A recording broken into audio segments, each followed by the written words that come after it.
Hello, BookTube. Sorry to bother you with a second video today, but my Boston Irish Catholic genes simply could not abide the guilt of having missed a day. And I found a tag that I very much wanted to do. A few of you suggested that I would like it, and you were right. I believe it originated on Ariel Basset's channel, and it's called the Ruler of Books tag.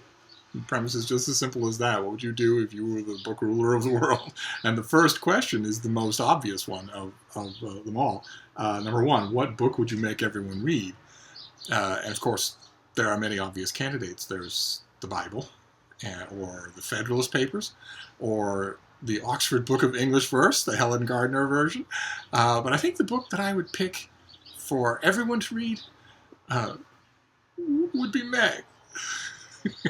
Because of what it teaches us about life. That if life gives you lemons, the best thing you can do is make lemonade. And then eat everybody at the lemonade stand. And then eat the lemonade stand. Lessons like that are eternal. Question number two. What would you abolish in book construction? For me, it would be the current setup of the DRM in digital books.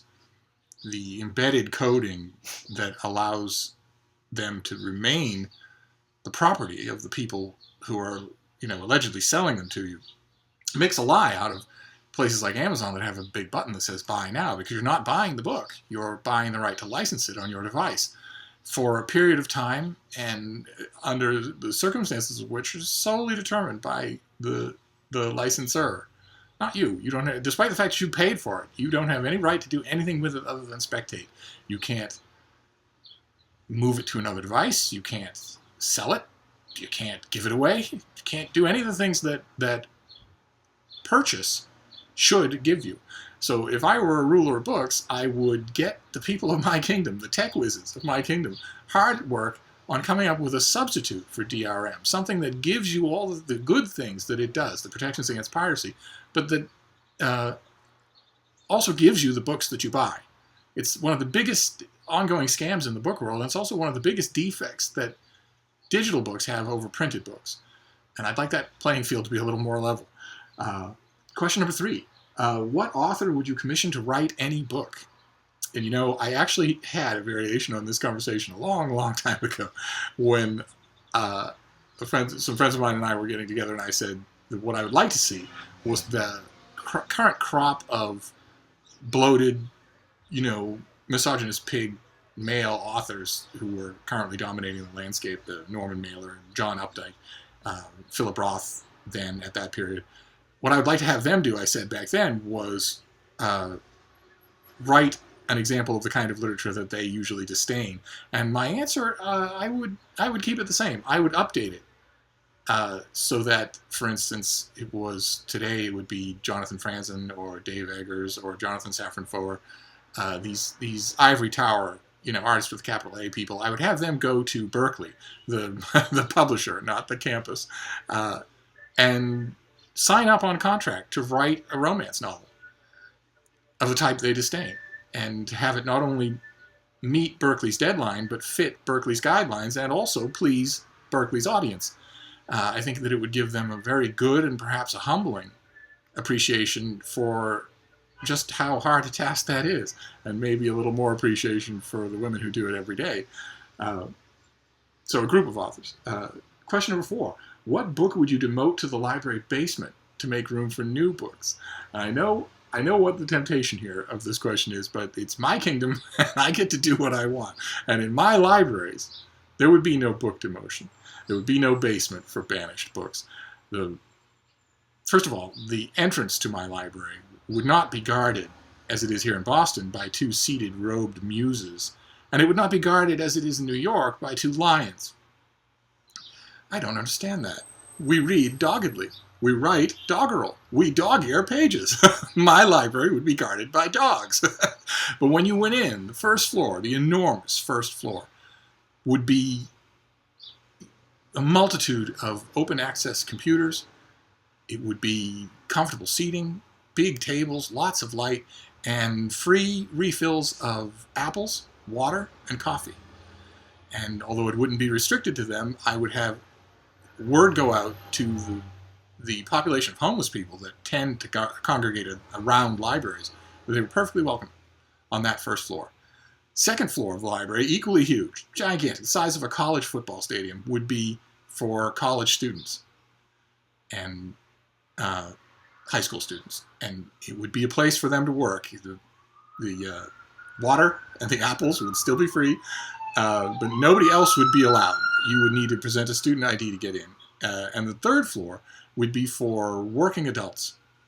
And by working, I mean the old sense of the word from the old British Museum, where you had to demonstrate, you had to convince, in a light way, nothing strict, but you had to convince the librarians that you had a task in hand. It would be a research floor. It would still be comfortable. It would still be big. It would still be well lighted. There would still be, free refills of coffee and water and apples. But there would be research librarians on hand and lots of research materials. And the library would be open all the time, except for the wee small hours of the night. And it would get the lion's share of its funding from a city that inevitably benefits from it. There you go. That's a huge digression. So no books would be banished. The library would have an endless supply of books. Let's see here. Number 5. What cover artist would you commission to paint a mural? That would be one of my favorite ones. Peter DeSeve, I think is how you say his name. He's a popular cover artist for The New Yorker. Does great Norman Rockwell quality caricatures. And I would have him do an enormous mural, not of writers, but of readers. All the different kinds of readers. Sloped over chairs, sitting bolt upright at tables, listening to books while they swim, the whole 9 yards. And I would have it be enormous, and I would have it include basically all of us. Let's see here. Question number 6. What character's face would you put on a coin? My very first reaction to this question was, what's a coin, Grandpa? I think I've used physical currency in over a month. And question number 7, the last one. What would you award Ruler of Books for 2016? Of course, I rebelled a little against the question because 2016 still it's only half over.